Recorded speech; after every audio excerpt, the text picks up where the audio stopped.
1 tablespoon of baking powder.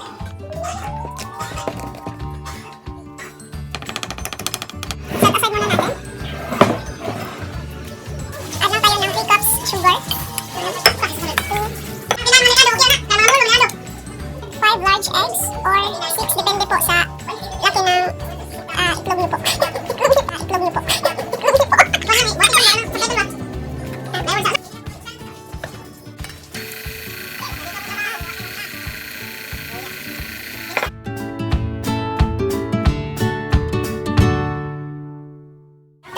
Of condensed milk.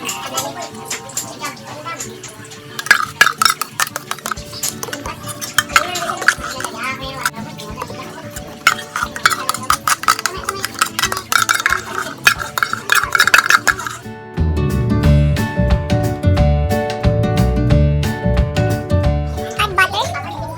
1 bar butter. 1 bar melted butter.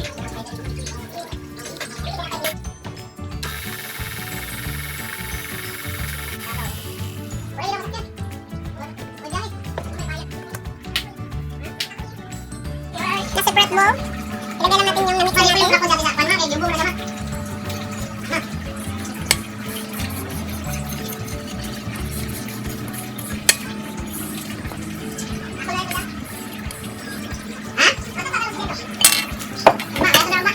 Mixer po tayo dito. Kasi maramihan kasi yung timpla natin ngayon. Timpla daw. Add vanilla extract. Add 2 teaspoons.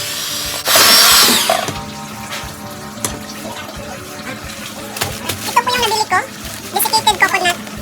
Nabili ko lang to sa FK Mart dito po sa amin. 1/2 kilo po ang kailangan nito. 1/2 kilo desiccated coconut.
Chocolate chip po ako dito. Chocolate chip cookies. May chocolate chip po ako dito. Ito po yung ilalagay ko dito sa ating macaroons. Kasi nagmana kasi yung raisins, kaya ito na lang ginamit ko. Okay naman siya. Hindi naman nakaka-apekto.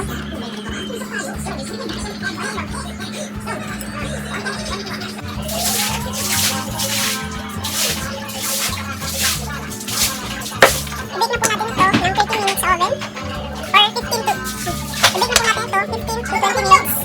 Or until maging brown na po yung macaroon ating naluto na macaroons. Tusap natin. Tadaan! May kukunin pa po ako dito sa oven. Kulang po ito. Tikman po natin.